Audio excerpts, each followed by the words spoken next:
যজ্ঞের সময় ভগবানকে স্মরণ করো, যুগায় যুগস্য যুদ্ধায় যুদ্ধস্য, অর্থাৎ প্রকৃত যুদ্ধার মতো যুদ্ধ করো আর প্রকৃত যুগের মতো ভগবানের স্মরণ রাখো।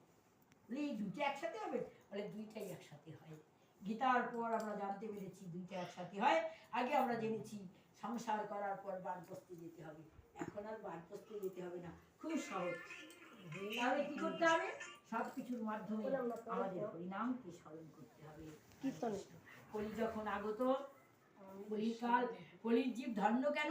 কলি যখন আগত, এত কঠিন অবস্থা, চারিদিকে এত মিথ্যাচারিতা ছড়িয়ে পড়ছে ধীরে ধীরে। সবচেয়ে বড় হচ্ছে মিথ্যাবাদীর দল দিনে দিনে বেড়ে চলছে।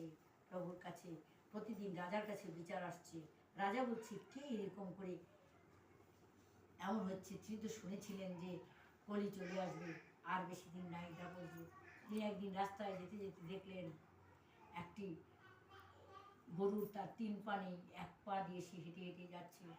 তাকে দেখে কষ্ট হলো, জিজ্ঞাসা করলো যে এর গাভীটির কেন আর 3টি পা কোথায় গেল?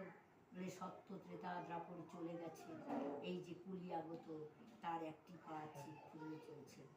তাকে মারতে মারতে নিচ্ছে একটি রাজা, কলি নিচ্ছে।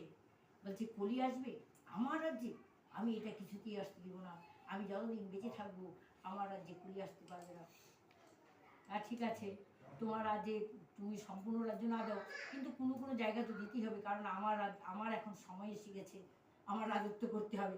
একটা যেটা নাকি এখন আর করা যাবে না, এক পার্টি গেলে আরেক পার্টি আসবে, তাকে জায়গা দিতেই হবে। অফিসটা ছিল আগে অমুক পার্টির, এখন অমুক পার্টি হয়ে গেছে, সে না গেলে থেকে মেরে ভেট দিয়ে দিতে হবে, কায়দা করে বের করে দিতে হবে, অফিসটা এখন আমাদের। হরে কৃষ্ণ।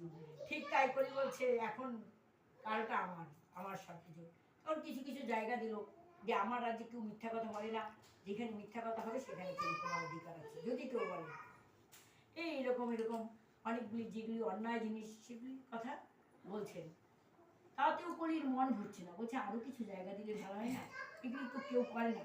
তবে এখনো পর্যন্ত ক্ষত্রিয়রা এবং সকলেই তখন স্বর্ণের খুব ইয়ে ছিল, তাই স্বর্ণের মধ্যে কলির কেউ অধিকার থাকবে না। তখন রাজা বলেন ঠিক আছে, স্বর্ণেও তোমার অধিকার, না জেনে বলে ফেললেন। হরে কৃষ্ণ। স্বর্ণে কেন করি? এখনো স্বর্ণে করি। যদি আমরা সোনা পরে যাই একটা আলাদা রকম অহংকার হয় না? তো তাকাই নিজের দিকে, বা কে কয়জন দেখলো আমাকে, আমি কয় ভরি সোনা পড়লাম। আর যাদের একটু এই দিকে নেশা আছে তারা বলে এমন জায়গায় গিয়েছিলাম, তারা কত সোনা পড়েছে, আমি পড়তে পারিনি। সোনায় কোনো কলি নেই, সোনা পরে যে অহংকার হবে সেই অহংকারই করি। তাহলে তো আজকের থেকে সোনা পড়া সবাই ছেড়ে দিবে, তা নয়।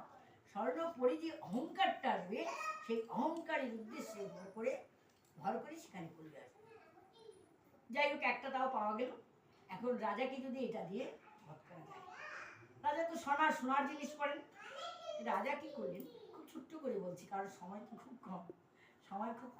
রাজা একদিন দিগায় গেলেন, শিকারে গেলেন, রাজমুকুট পরে, সেই মুকুটের স্বর্ণের মুকুট।